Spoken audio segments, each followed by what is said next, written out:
A paz do Senhor, bom dia, uma boa semana para você. Eu tenho uma palavra de Deus ao seu coração,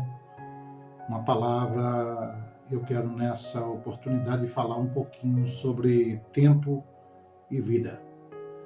Fique conosco após a introdução.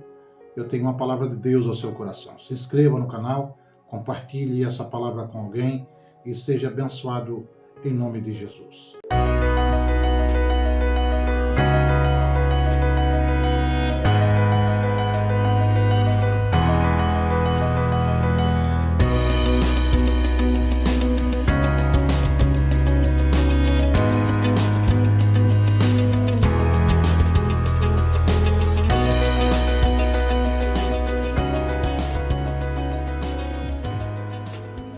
Louvado seja Deus, bem-vindo de volta. A Bíblia diz em Eclesiastes capítulo 2, capítulo 3, e um único verso do número 1, diz assim a palavra do Senhor: tudo tem o seu tempo determinado, e há tempo para todo propósito debaixo do céu. Palavras de Salomão, e nesse referido capítulo 3, ele vai fazer um apanhado de coisas que têm um tempo determinado. E eu quero falar ao seu coração que pessoas sábias compreendem que a vida é composta por períodos, ocasiões, e além disso, elas sabem que é necessário se respeitar tais intervalos de forma saudável e produtiva de acordo com que esse momento se apresenta a cada um de nós.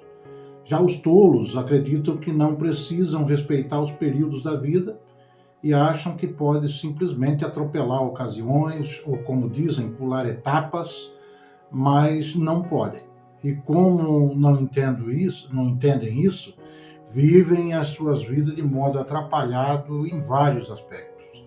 Certos momentos não podem ser burlados, pois Deus é que determinou a nossa vida para ser de forma como é e não deu poder ao homem para modificá-lo, a não ser pelas suas escolhas, por aquilo que ela vai determinar e fazer com que aconteça na sua vida. Aí talvez você possa perguntar o que nós podemos fazer para compreender esses momentos e aprender a vivê-los da melhor maneira possível. Nós estamos vivendo num tempo conturbado, um tempo onde o nosso planeta ele encontra uma população de quase 8 bilhões de pessoas. Só algumas estimativas para você, para ficar inteirado um pouquinho. Somente nesse ano já nasceu 120 milhões de pessoas. Hoje, somente no dia de hoje, nasceu praticamente quase 300 mil pessoas. Esse ano já morreram 50 milhões de pessoas pelo mundo. Somente no dia de hoje foram 121 mil mortes. O crescimento da população esse ano, que ainda não acabou, está em cerca de 680 milhões de habitantes. Na área da saúde, a gente vê que esse ano já morreram quase 12 milhões de pessoas somente por doença contagiosa. 6 milhões e 500 mil pessoas são crianças na faixa de 5 anos. Somente abortos esse ano foram cerca de 36 milhões de abortos. 1 milhão e 400 mil mortes causadas ainda pelo vírus da AIDS. 7 milhões de mortes causadas por doença sexualmente transmissível. 340 mil mortes causadas somente pela malária. 4 milhões e 270 mil mortes causadas pelo fumo, pelo cigarro. 2 milhões e 200 mil mortes causadas pelo álcool. Somente pessoas que tiraram a sua própria vida, suicídio esse ano, já atingiu a marca de 920 mil pessoas. Gastos com drogas ilegais esse ano beira a 350 bilhões de dólares. E acidentes fatais de trânsito esse ano no mundo inteiro, isso aí são levantamentos feitos, cerca de 1.152.000 acidentes fatais no trânsito pelo mundo afora. E quando a gente reflete sobre essas estimativas, parece que a vida é meio aleatória, né? Existe uma frase, citações de 2 professores, que vai dizer o seguinte: porque as coisas não seriam em sua maior parte absurdas, fúteis e transitórias? É assim que elas são e é assim que nós somos. E os dois se combinam muito bem. Essas palavras são do filósofo George Santayana, que lecionou em Harvard do ano 1889 até 1912. E a outra frase é que não há motivo para supor que a vida do homem tem mais significado do que a vida do mais humilde dos insetos que se arrasta para a aniquilação. Escreveu Joseph Wood, professor de inglês da Universidade de Columbia, de 1937 a 1952. Esses 2 homens foram brilhantes em suas respectivas áreas, mas a maioria dos cristãos não concorda com aquilo que eles escreveram. Nós cremos que a vida humana é mais extraordinária do que uma simples existência transitória. Não somos insetos, sem dúvida. Crute sabia que insetos possuem ciclos de vida, enquanto os seres humanos têm uma história de vida. Uma abelha não é muito diferente da outra, mas as pessoas são singulares e as suas histórias nunca são a mesma. Sempre são diferenciadas. Nós podemos escrever um livro sobre a vida da abelha, mas é impossível escrever um único livro sobre a vida de um ser humano, porque cada ser humano vai ter uma história de vida. E se nós, como indivíduo, não somos singulares, então também não somos importantes. Se não somos importantes, então a vida não tem sentido algum e não vale a pena ser vivida.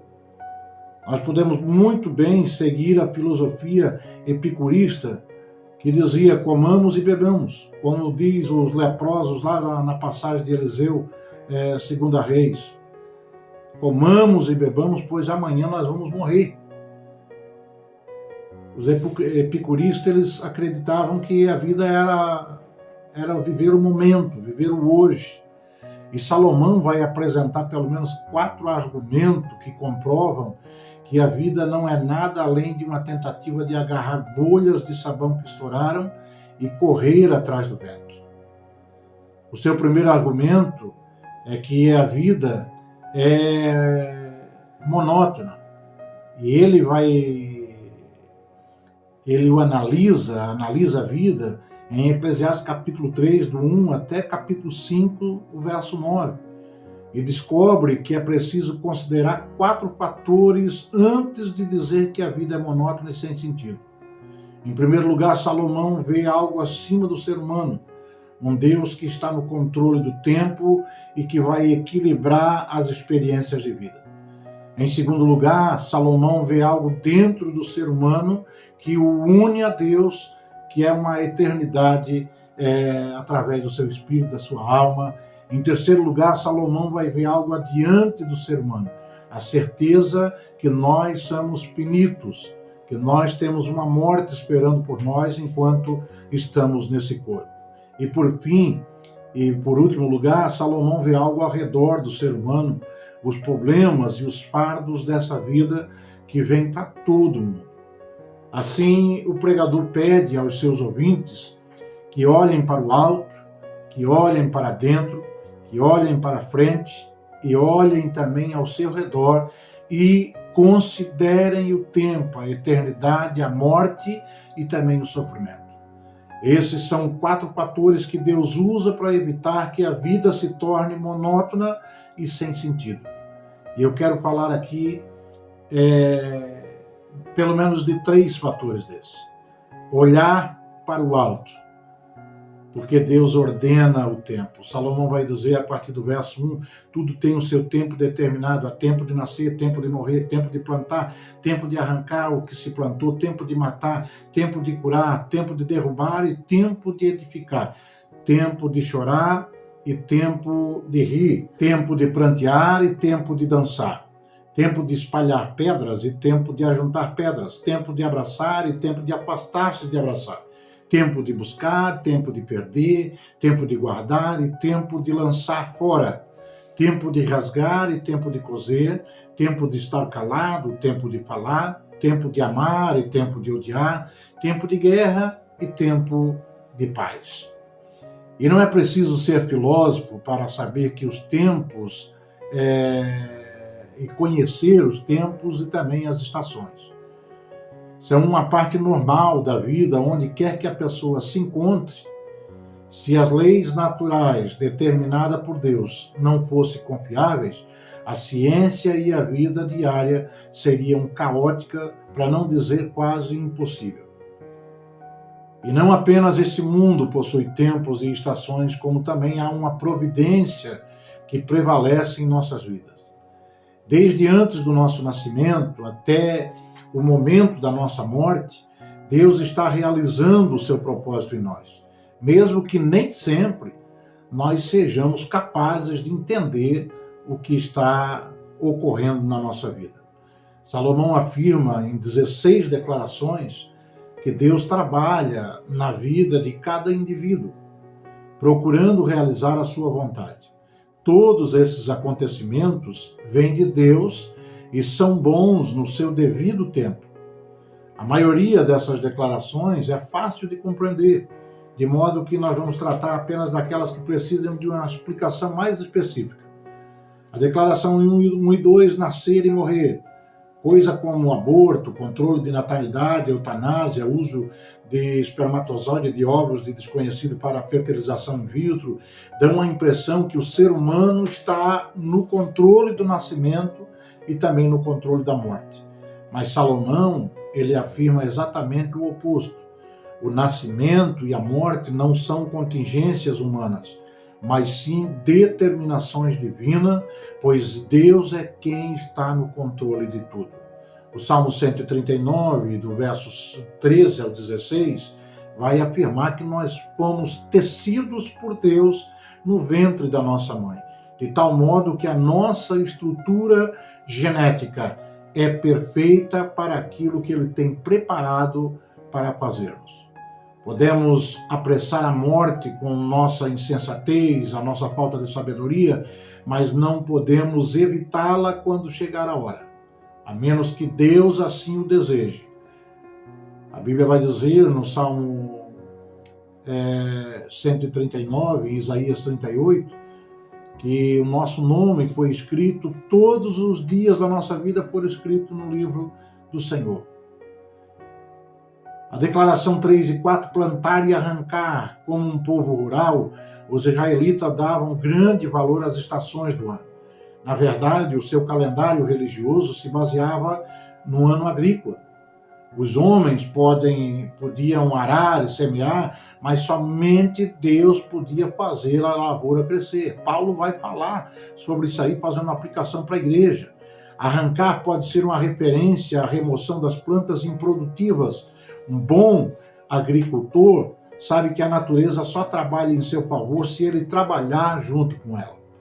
Esse também é o segredo de uma vida bem-sucedida, aprender os princípios de Deus e cooperar com Ele, é plantar e viver o que plantou. Salomão ainda vai falar sobre matar e curar. É provável que nem se trate de uma referência de guerra ou autodefesa, mas sim resultado de uma peste na terra. Deus permite que alguns morram e que outros sejam curados.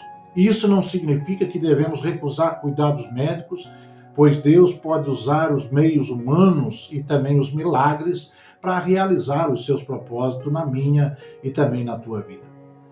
Salomão ainda fala sobre espalhar pedras e ajuntar pedras. Os guias turísticos de Israel dizem que Deus deu pedras a um anjo e ordenou que a distribuísse por todo o mundo. e o anjo tropeçou bem em cima da Palestina. De fato, Israel, geograficamente, é uma terra pedregosa e os agricultores precisam limpar os seus campos antes de arar e de plantar. Para fazer mal a um inimigo, bastava espalhar pedras em seus campos. As pessoas também ajuntavam pedras para construir muros e casas, e as pedras não são boas nem ruins, tudo depende do que você vai fazer com elas. Se seu inimigo encher a terra de pedras, não a jogue de volta, construa alguma coisa com ela. É isso que Salomão está querendo explicar para nós. Salomão também vai falar sobre abraçar e afastar-se de abraçar. No Oriente Próximo, as pessoas demonstravam sua afeição abertamente se beijando e abraçando quando se encontravam e quando partiam. Assim, nós poderíamos parafrasear essa oração, essa frase de Salomão, como tempo de dizer olá e tempo de dizer adeus. E também pode ser uma referência ao relacionamento conjugal. Por exemplo, quando o esposo ia fazer alguns afazeres, ia trabalhar ou ia ficar um tempo fora de casa, geralmente abraçava a esposa e quando chegava abraçava novamente e depois não tinha mais abraço enquanto estava dentro de casa. Tá? Salomão ainda vai falar sobre buscar e perder. Essa oração, essa frase de Salomão, ela também pode ser traduzida por tempo de procurar e tempo de dar por perdido. A frase seguinte da autoridade bíblica aos brechó, tempo de guardar e tempo de limpar a casa e de passar as bugigangas para frente. É praticamente isso. Tempo de buscar, adquirir alguma coisa e tempo de perder. Tem gente que não quer perder nada, não quer se desfazer de nada. Tá? E a minha lida como pastor, quando a gente chega em algum lugar, geralmente a igreja sempre tem alguma coisa para se desfazer, que alguém o guardou demais. Foi ajuntando muita coisa e geralmente nós temos essas manias. Quando nós vamos fazer uma mudança, geralmente a gente vai ver quantas coisas que a gente tem que a gente não precisa para nada. E esse é tempo de perder. Tá? Salomão ainda vai dizer que é tempo de rasgar e tempo de coser.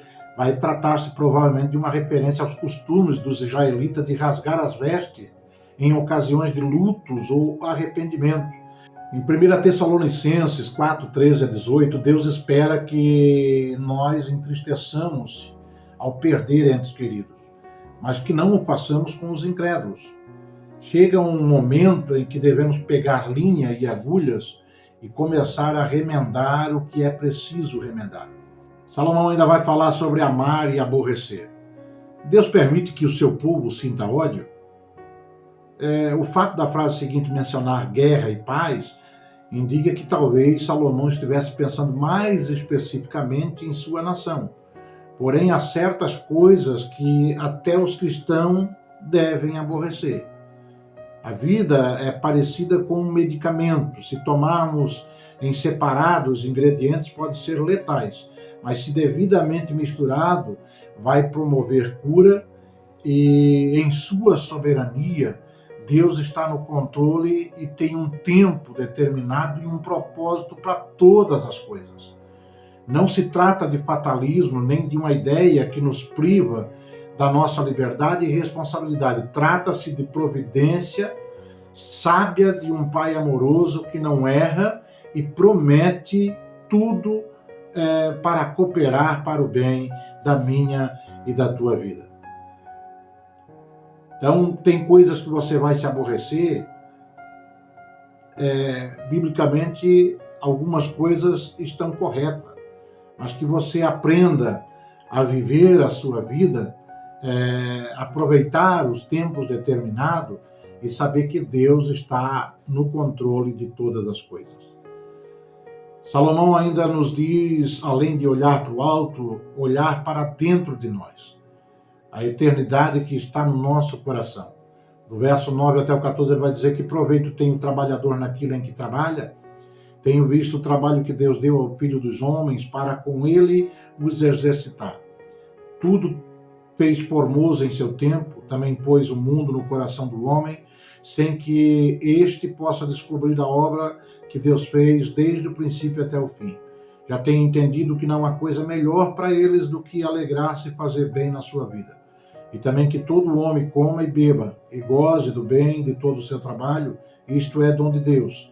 Eu sei que tudo quanto Deus faz durará eternamente. Nada se lhe deve acrescentar e não se lhe deve tirar.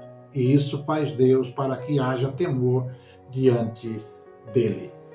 O pregador vai mudar o foco e deixar de olhar a vida somente debaixo do sol e vai considerar a presença de Deus e adquirir uma nova perspectiva. No versículo 9, ele vai repetir a pergunta inicial de 1 e 3. Será que todo esse trabalho vale a pena? À luz de novas evidências, Salomão apresenta 3 respostas para essa pergunta. Em primeiro lugar, Salomão vai dizer que a vida do ser humano é uma dádiva de Deus. Em segundo lugar, Salomão ele vai dizer que a vida do ser humano é ligada à eternidade. E em terceiro lugar, Salomão vai dizer que a vida do ser humano pode ser prazerosa no presente, enquanto nós estamos vivendo. O pregador, o grande Salomão, ele vai mencionar esse fato em capítulo 2, verso 24, tendo cuidado de dizer que a capacidade de gozar a vida é uma dádiva de Deus, é um presente de Deus. Gozar a vida é um tema importante em Eclesiastes e aparece a cada uma das 4 sessões dos capítulos 3 até o capítulo 10. Salomão não está incentivando o hedonismo pagão, mas sim a prática de gozar as dádivas de Deus como frutos do trabalho, por mais difícil que a vida seja. A vida parece passageira, mas aquilo que Deus faz dura para sempre. De modo que, ao viver para Ele e deixar que faça a sua vontade, a vida torna-se significativa e também torna-se viável. Em vez de nós ficar se queixando daquilo que não temos, vamos desfrutar aquilo que temos e agradecer a Deus por essa dádiva, por esse presente.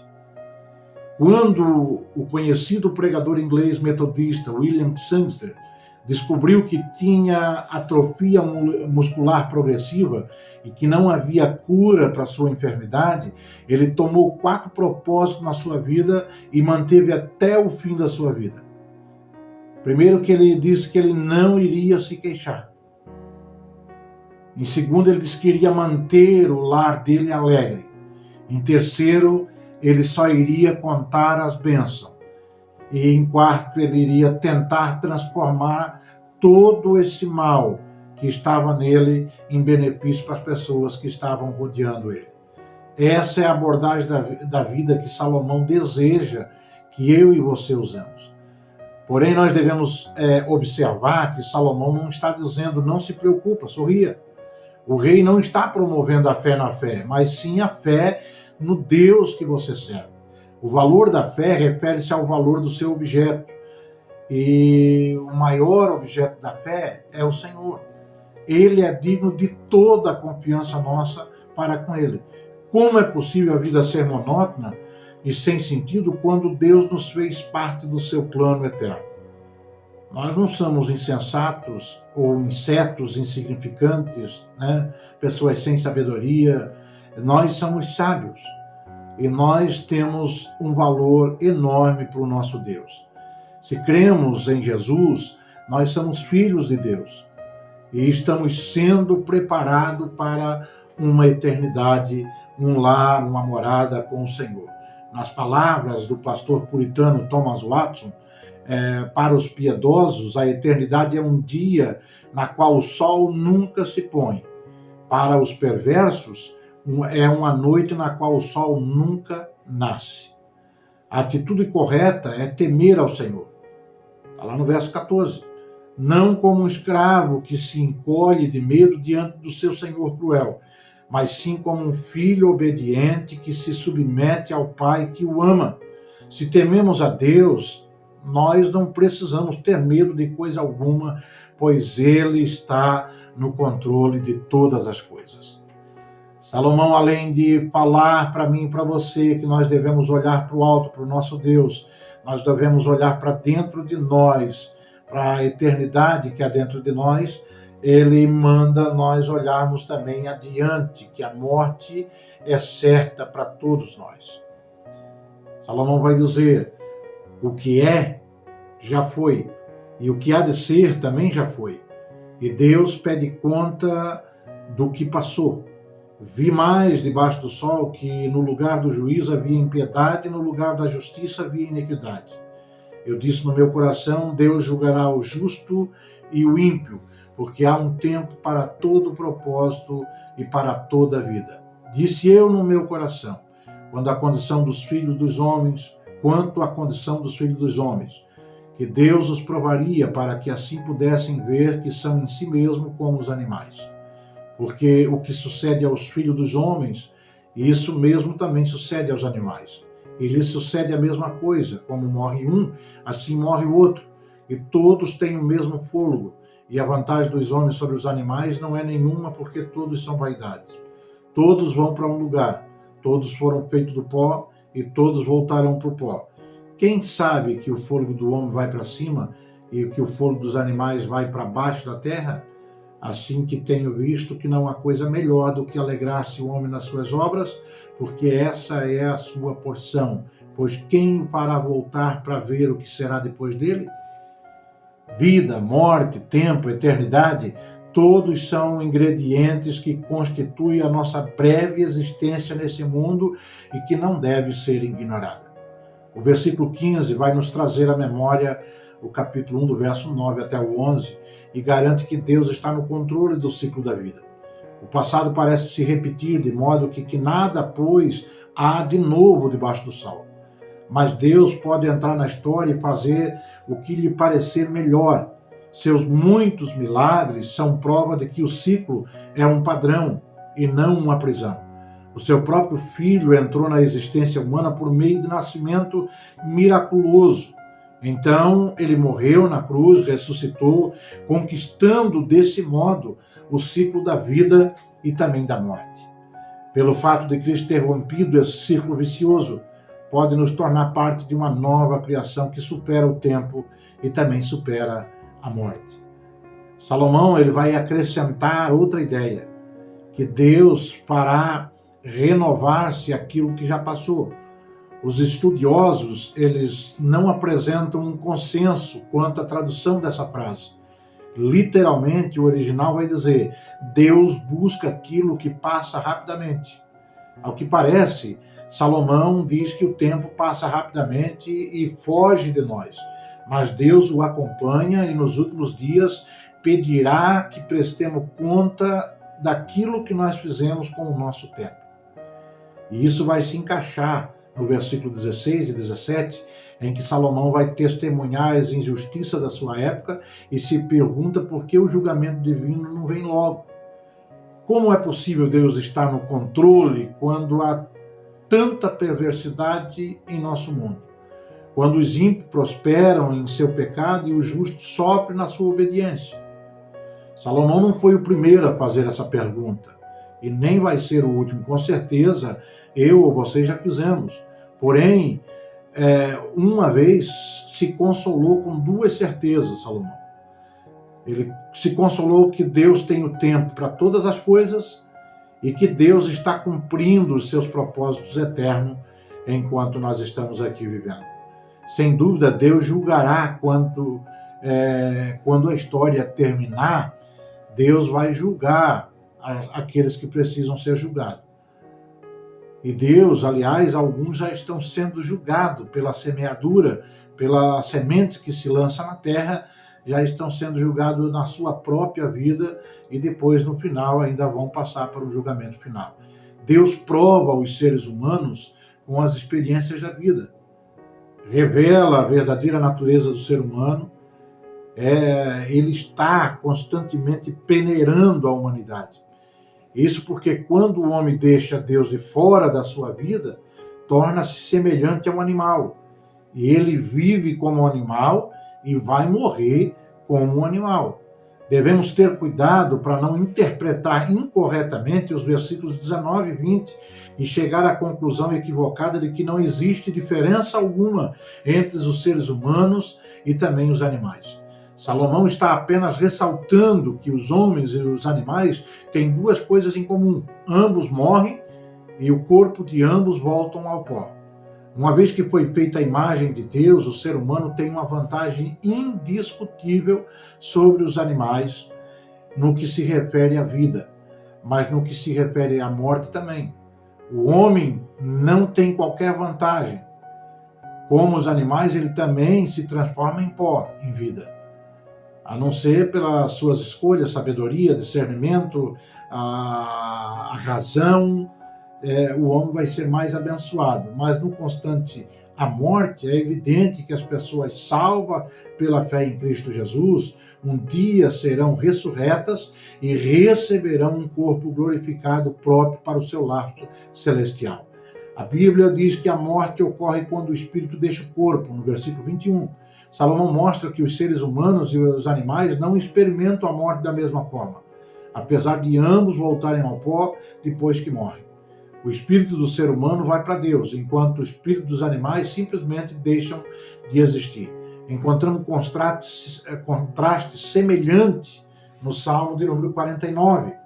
O pregador vai encerrar esse assunto nos lembrando mais uma vez de que devemos aceitar a vida que Deus nos concede e desfrutá-las enquanto nós podemos. Verso de número 22. Ninguém sabe o que o futuro nos reserva. E mesmo que soubéssemos, não poderíamos voltar a nossa vida para trás depois que morremos e começar a desfrutá-la outra vez. Sabemos que Deus exerce controle soberano sobre a vida. Podemos nos sujeitar a Ele e ter paz. Park diz que Deus tem às suas mãos a chave do desconhecido. Estou feliz assim. Se as chaves estivessem em outras mãos, ou se ela as entregasse a mim, talvez ficaria entristecido. Não conheço os planos dele para o futuro, mas de uma coisa eu sei bem. Tenho o sorriso dele e a sua graça e refúgio seguro, enquanto não vou para o além-vida. A fé aprende a viver os aparentes absurdos e as incoerências que você acha que existe na vida. Pois nós vivemos de promessa, não de explicação. Não podemos explicar a vida, mas devemos experimentá-la, quer suportando-a, quer desfrutando-a.